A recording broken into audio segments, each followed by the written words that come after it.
Sejam todos bem-vindos em mais um programa Seara dos Médicos. Hoje, comigo e ti novamente, abrindo espaço para novas pessoas, estar apresentando, estar trabalhando conosco, aprimorando e trazendo os seus conhecimentos para que a gente possa crescer cada vez mais. E que bom que eu estou aqui hoje, estou muito feliz de estar aqui com vocês novamente. E vamos dar as boas-vindas para o pessoal, né? Seja bem-vindo, João, boa noite.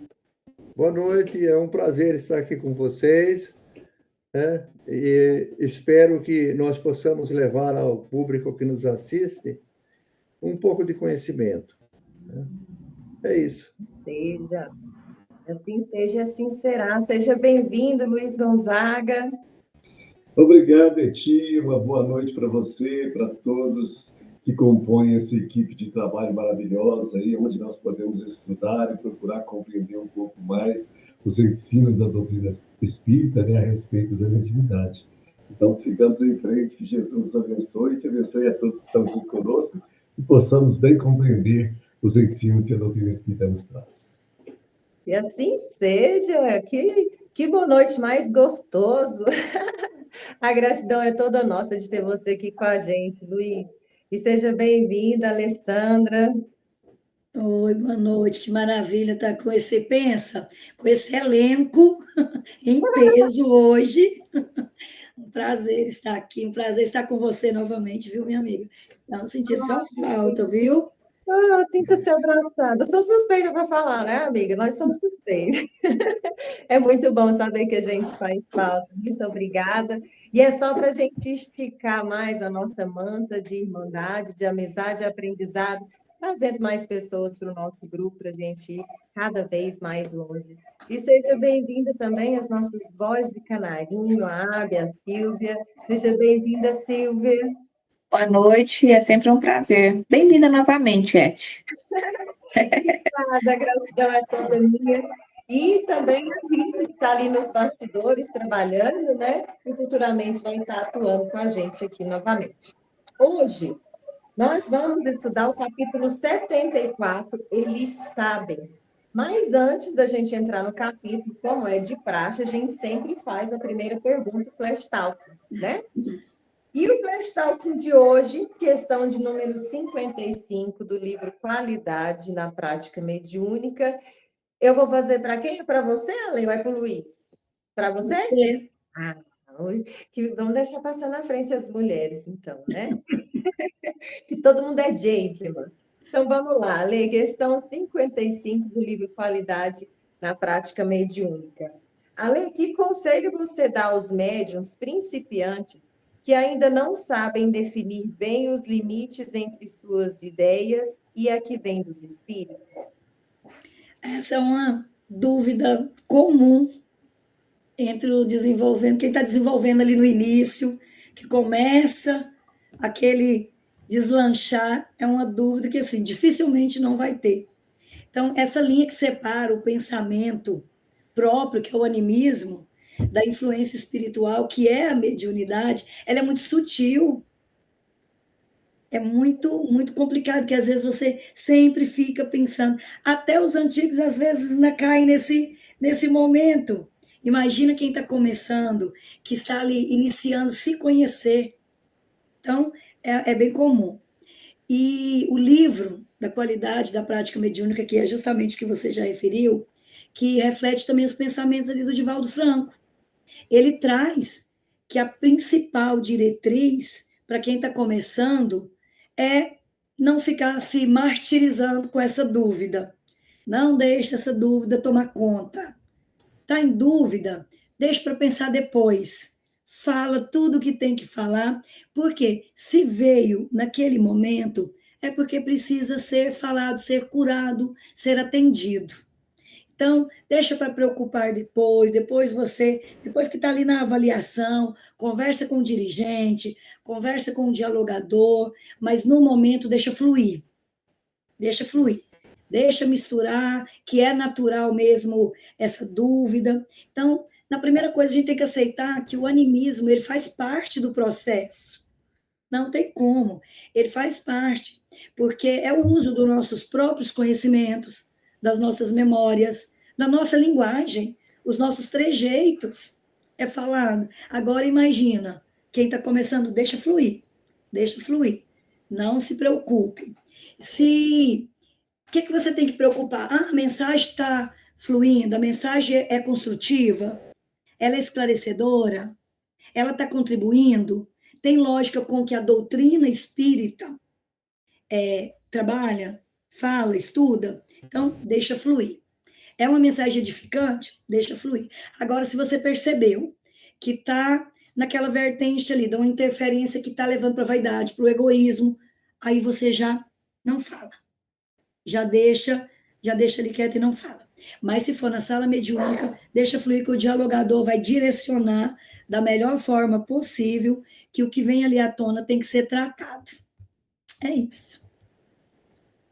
Muito obrigada, muito bem colocado. E eu gostei muito da resposta, e era uma dúvida que eu também carregava. A gente já tem ali, né, uma bagagem de trabalho, mas a gente sempre carrega mesmo aquela pulguinha atrás da orelha. Mesmo os experientes têm a interferência, não tem os seus trejeitos, o seu linguajar. Eles vão pegar da bagagem que nós trouxemos, das informações que nós temos ali na mente. Então, até os mais experientes vai ser usado, tem uma pontinha ali do animismo. Muito obrigada, muito bom, muito bem colocado. E vamos começar o texto? Vamos chamar, então, a Silvia para estar lendo para a gente. O espaço é seu, Silvia. Capítulo 74, Eles Sabem, livro Seara dos Médiuns. Reunião pública de 10 de outubro de 1960, questão 279. Quanto à frente do companheiro que sofre, determina a verdadeira superioridade moral, te imagines no lugar dele, a fim de que a tua palavra lhe sirva de refrigério e lição. Excetuando as criaturas deliberadamente enfurnadas na ignorância ou bestializadas no crime, que reclamam a compaixão da providência divina, ninguém se aprisiona em armadilhas do erro, agindo da própria vontade. Aqui, alguém abraçou a delinquência, admitindo que afeto seja capricho. Ali, há quem padeça escárnio na praça pública por haver acreditado cegamente naqueles que lhe zombaram da confiança. Ed. Obrigada, Silvia. E começando, então, as nossas questões do dia, eu vou abrir com você, João, pode ser? Então tá. Pode ser sim, ótimo. Primeira dúvida do dia, então, do capítulo 74, Eles Sabem. Segundo o texto, João, qual deve ser a postura moral diante do companheiro que sofre? A postura moral diante do companheiro que sofre. Muito bem, Ed. Nós precisamos ajudá-lo, em primeiro ponto. A nossa postura moral tem que ser uma postura de caridade e fraternidade. Porque aquele companheiro que sofre é tão doído para ele, para nós, que não estamos dentro daquele vulcão de sofrimento, né? Muitas vezes nós nos abstraímos de tudo isso e não damos muita atenção. E eu fico pensando, como é difícil o sofrimento. Como é difícil o sofrimento. Vou dar um exemplo, nós tivemos um caso ontem de um companheiro nosso que estava sofrendo de uma doença, uma determinada doença. E, na verdade, ele estava com câncer. E aí ele fez tratamento e falou. É uma maravilha, né? E agora voltou em 2 órgãos. O sofrimento dele é tão grande e fica difícil até de você compartilhar. Então, qual deve ser a nossa postura? De acolher, de abraçar, de ouvir. Porque o companheiro que sofre, muitas vezes, o conselho não resolve.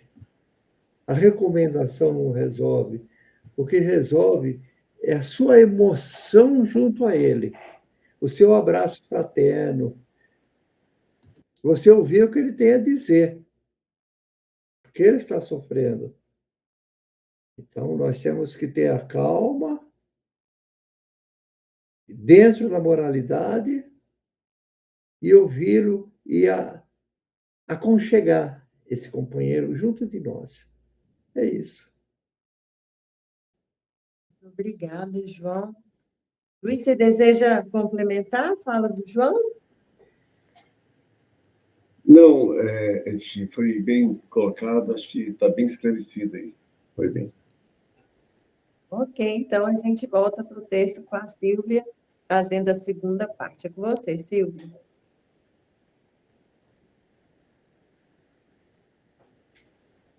Capítulo 74, continuando. Perante os que lutam e choram as consequências das próprias quedas, sejam encarnadas ou desencarnadas, arma-te de humildade e entendimento se aspiras a auxiliar. Convence-te, sobretudo, de que o necessitado é o primeiro a reconhecer-se. O doente sabe que o ponto do corpo se lhe escrava a enfermidade e não aguarda as acusações porque se desgoverna nos momentos de crise. Pede socorro e medicação. O mutilado sabe que peça lhe falta no carro orgânico e não aguarda acusações porque exibe forma imperfeita. Pede auxílio e recurso.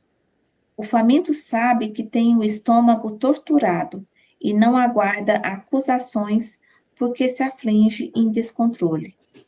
Pede um prato de pão. Ed.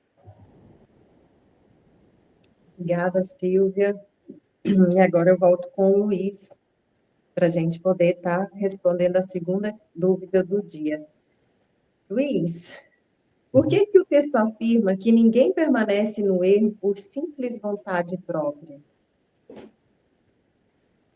Olha, essa questão de errar, ninguém em sã consciência, né, vai querer errar por vontade própria. Está sempre errando, às vezes, pela inconstância das suas próprias dificuldades que carrega, dos traumas do passado, das ligações que tem com os espíritos inferiores, né?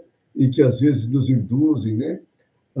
Mas assim, não chega a ser por uma vontade própria, né? O espírito ele interessa, ele traz dentro de si o desejo sincero e ardente de melhorar. É a lei da evolução.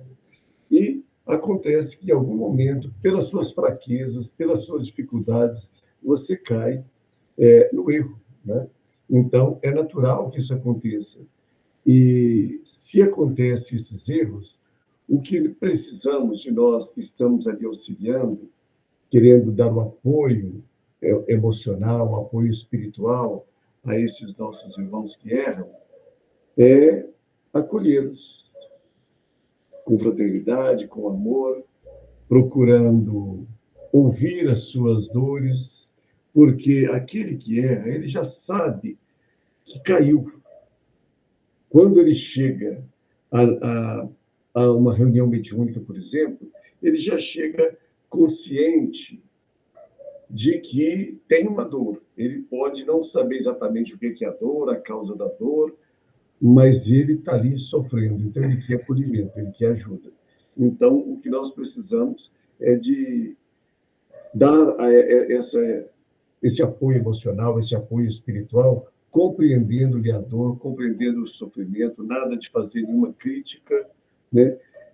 Mas usando ali da compaixão para com as dificuldades que a pessoa traz e procurar meios de auxiliá-lo a retomar o caminho, a levantar-se da queda que teve, do erro que teve, e continuar. Então, esse dar a mão àqueles irmãos é isso.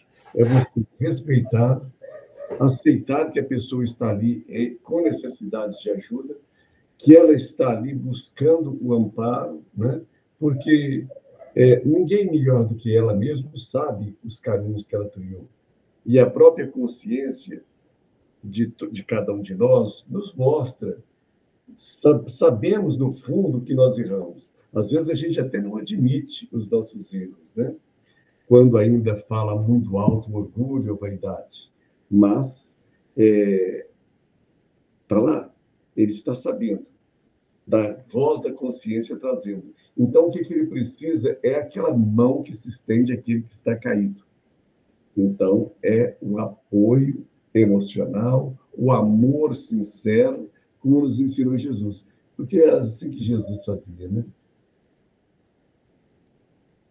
Verdade, é assim que Jesus fazia, foi assim que ele nos ensinou. Melhor, o maior exemplo, né, que a gente pode ter. Ale, você gostaria de complementar a fala do Luiz? Essa passagem ela abre um leque bem grande de reflexões, né? Pode estar por uma obsessão, ele não conseguir sair desse ciclo ali, que muitas vezes não é porque ele quer, mas ele não tem nem força para sair dele, pelo vício, às vezes pela ilusão do ganho. Às vezes ele pensa assim, né? Seja qualquer tipo de ganho, seja de levar vantagem, seja de poder, seja de domínio. Então, ele está com essa ilusão de poder, então ele fica dominado por isso, então ele não percebe que o erro.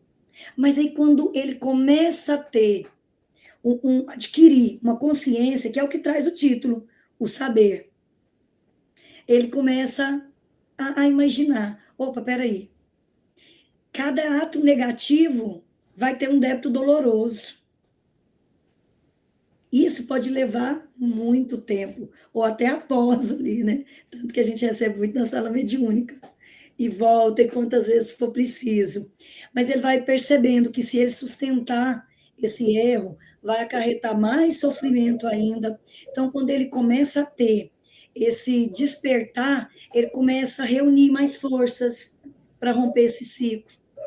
Quando o que o Luiz disse, a hora que começa a dar a entrada desse auxílio que ele tanto passou, é a hora que ele vai conseguindo sair, desvincular, ser esclarecido e sair desse caminho, dessas escolhas que foi um fruto da própria ignorância, da fraqueza, que muitas vezes não é por vontade, é por falta mesmo de um conhecimento. Como o título fala, a hora que começa, ele sabe, já se refere no despertar espiritual. Isso. Muito bom, obrigada. E agora a gente volta para o texto, se eu não me engano, para a última parte do texto. Com você, Silvia. O sedento sabe que carrega consigo o tormento da secura e não aguarda acusações pelos engares que mostra. Pede um copo de água fria. Assim também, os que tombaram na culpa conhecem por si mesmos o labirinto de sombra em que jazem situados e não aguardam acusações maiores que as da própria consciência.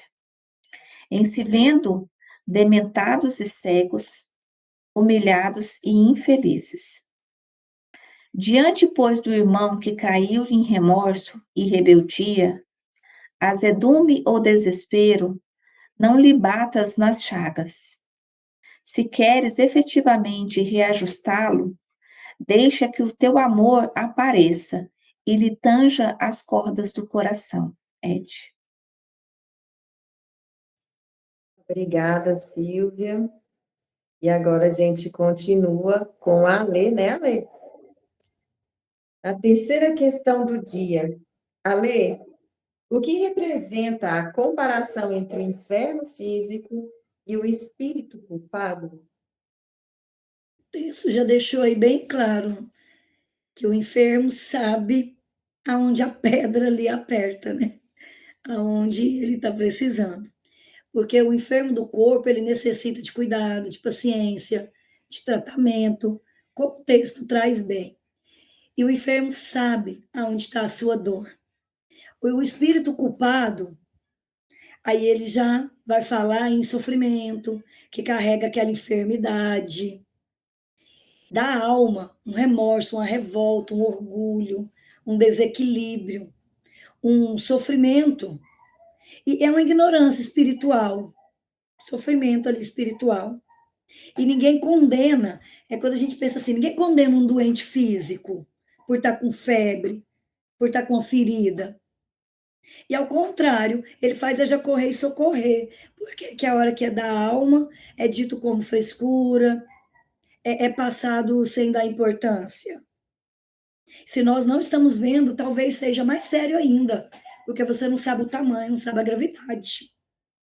Então, o espírito que errou, ele não deve ser visto só pelo erro que ele cometeu, mas pela dor mesmo que ele traz consigo, porque ele já carrega com ele um sofrimento muito grande. É uma tortura muito grande, é o que a gente sempre comenta, daquele juiz que fica aqui dentro o tempo todo martelando, que é o pior deles. Então, essa comparação é bem complicado, porque não fecha. Se você está vendo, você é atendido. Se está lá dentro, não tem importância. E nós todos somos espíritos em tratamento. Alguns podem esconder mais as suas enfermidades. E outros já não vão conseguir. Então, a diferença mesmo ali é entre quem auxilia, quem sofre. Pode ser a mesma só a circunstância, mas que o problema está ali para os dois e talvez seja até um agravamento maior. É isso. Bom, muito obrigada, muito bem colocado. E agora eu abro espaço para você, João, se você desejar complementar a fala da Alê. Na pergunta anterior, você pergunta, né, que o texto afirma que ninguém permanece no erro por vontade própria. Ora, se você não permanece no erro por vontade própria, aquele espírito que está errando, que está no erro, ou que errou e se arrependeu, até aquele que errou e não se arrependeu, porque, via de regra, aquele espírito que vem num processo obsessivo, um obsessor, ele erra, está no erro e quer permanecer no erro. Mas, mesmo assim, ele merece tratamento, ele merece acolhimento, ele merece fraternidade, ele merece orientação. Porque ele está aí. Eu não vou dizer que ele está no erro, que ele é um espírito mau, porque ninguém permanece no erro por vontade própria, assim diz o texto.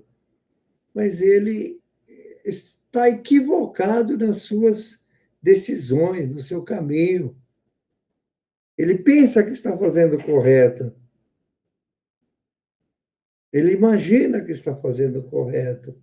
E, via de regra, ele está fazendo errado. Ele precisa de orientação, acolhimento, empatia. Muitas vezes até misericórdia de nossa parte e ajudá-lo. Nós temos que ajudar a todas as pessoas. Lá o Evangelho diz que você deve ajudar até os assassinos, né? Misericórdia para com os assassinos. Está no erro, mas tem que ter misericórdia dele. Você tem que ajudá-lo. É isso. Bom, muito bem colocado, até porque, mediante a todas essas vidas que nós já tivemos e vivemos, nós tivemos a oportunidade de cometer quase que todos os erros já conhecidos neste planeta, né? Então, antes da gente acreditar que ninguém tem jeito, a gente precisa ter consciência do que nós já fomos. Porque se estamos aqui até hoje é porque não fomos boa peça. Né? Então, vamos para a última questão. Vou continuar com você, tá, João? E aí a Tudo gente bem. abre espaço para o Luiz Gonzaga fechar para a gente com chave de ouro. João, como o Espiritismo orienta o auxílio às pessoas em remorso, rebeldia ou desespero? Essa questão, eu acho que eu já respondi ela na questão anterior, mas vamos lá. Você sabe que dentro de uma sala mediúnica, nós recebemos espíritos que estão com remorso, que são rebeldes, que estão em desespero, e todos são acolhidos com amor. Então, o Espiritismo orienta que nós amemos aqueles que são próximos a nós. Amar ao seu próximo como a si mesmo. Se naquele momento, aquele espírito que está em remorso, rebeldia, desespero, está próximo a você, você deve amá-lo. E você amando ele, o amor transforma as pessoas. O amor nos transforma. Então, esse espírito ele vai se transformar, ele vai deixar de ser rebelde, ele vai entender o erro, ele vai deixar de ser desesperado pelo amor que ele recebe, pelo carinho, pela compreensão. E daí vem a orientação no bom caminho. Você orientá-lo qual caminho ele deve seguir. Como ele está equivocado no caminho que está seguindo, ele está indo pela porta larga, a porta mais fácil, muitas vezes, você tem que indicar a porta correta, o caminho correto, ajudando sempre, sempre. Não importa o que aquele espírito fez, importa que o nosso companheiro precisa de ajuda. E nós estamos ali. Deus, ai Jesus, eu sempre digo isso, Deus, Jesus, gente, não vem ajudar ninguém. Eu nunca vi Jesus ajudando um desesperado. Ele nos usa, ele usa nossas mãos, ele usa nosso coração. Então, nós somos trabalhadores do Cristo. Deus nos usa. Então, quando alguém precisa de algo, Deus nos coloca no seu caminho para nós ajudarmos. Então, Deus age através de nós. Jesus age através de nós. Então, nós somos os trabalhadores do Cristo. Então, nós temos que honrar isso e trabalhar sempre no bem. É isso.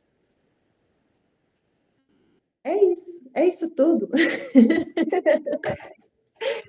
Luiz, agora o espaço é todo seu, meu amigo, para você fechar com chave de ouro para a gente. João, você agora eu vou te contar, você me deixou sem palavras, né? Mas então, já que eu fiquei sem palavras, eu vou usar um pouco as palavras do João para dar continuidade, para não falar que eu não falei nada, né, Ti? Mas, assim, essa questão que o João colocou aí, poxa, eu estava aqui pensando, né? E quando ele fala que Deus, Jesus, nos usa para agir em benefício dos nossos irmãos, olha só, cai todas as nossas máscaras, né? De orgulho, de vaidade, de querer achar assim, não, agora vai chegar um irmão ali cheio de rebeldia, de azedume, de desespero, de remorso, e eu vou dar ali uma boa palavra para ele, né? Vou esclarecer para dizer como é que são as leis de Deus, como é que tudo funciona, e tá. Mas com isso aí, a gente cai na realidade de nós mesmos, de observar que nós só somos instrumentos nas mãos de Deus. E Deus realmente, para atender essas pessoas que chegam, precisa da nossa ação, né? Precisa de nós ali sermos os pontífices do reino dos céus aqui na terra. Então, os pontífices do amor de Deus no coração do ser humano. Então, falando em pontífice de Deus no coração humano, a gente lembra da palavra compaixão, que é tratar das paixões dos outros com o coração, né? Misericórdia também é uma palavra quase que sinônimo, né? É tratar com o coração que cordia as misérias alheias. Então, isso aí nos mostra que o caminho a seguir diante desses irmãos que caíram e que eles aparecem na reunião mediúnica, ali cheio de remorso, de rebeldia, de azedume, de desespero, não tem outra saída, não tem outra coisa a não ser dizer consigo mesmo, faça de mim um instrumento da sua paz, ó Pai misericordioso. E abrir ali o coração. Primeiro abrir o coração, depois abrir a boca. Abre o coração e se sair alguma palavra amorosa, consoladora, que possa levar a esse nosso irmão, assim, aquela situação, assim, olha, eu sei que eu errei, eu estou com remorso, eu não sei o que vai acontecer comigo, por causa dos erros que eu cometi, ou no desespero também, que a pessoa chega nessa situação, por causa dos erros, né? E aí, ela perceber que, olha, tem alguém aqui do meu lado que eu senti que ele está comigo, que não me criticou, não levantou o dedo para me julgar, mas se falou alguma palavra, disse: olha, meu irmão, todos nós, em algum momento da nossa jornada, da nossa caminhada, damos escorregões, nós tropeçamos, mas os escorregões, os tropeços que nós temos no caminho, eles não nos deixam pregado ao chão, mas eles nos orientam e nos auxiliam, esses próprios erros, a levantar e corrigir, porque esse é o amor de Deus. Todos nós, em algum momento, temos alguma fraqueza. E aí, então, a pessoa percebe que, olha, esse remorso, essa rebeldia, esse azedume, esse desespero, não é maldade minha. Tem alguém aqui conversando comigo que diz que pode também, em algum momento, passar por isso. E ele está me dando a mão, um carinho, com amor, com atenção. Eu acho que é por aí, né? Tenho certeza que é por aí, meu amigo. Muito obrigada e muito bem colocado. E a gente encerra, então, agora o capítulo 74 do livro Seara dos Médiuns, na presença desse time maravilhoso, dessa equipe que só está crescendo. Gratidão, gratidão, gratidão, pessoal, pelo dia de hoje.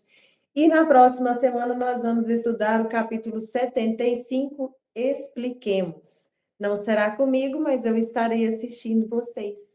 Um abraço apertado, um beijo no coraçãozinho. Obrigada por ter ficado com a gente até o final. Curte, compartilhe. Semana que vem a gente está aqui novamente. Um abraço, gente. Tchau, tchau. Obrigada.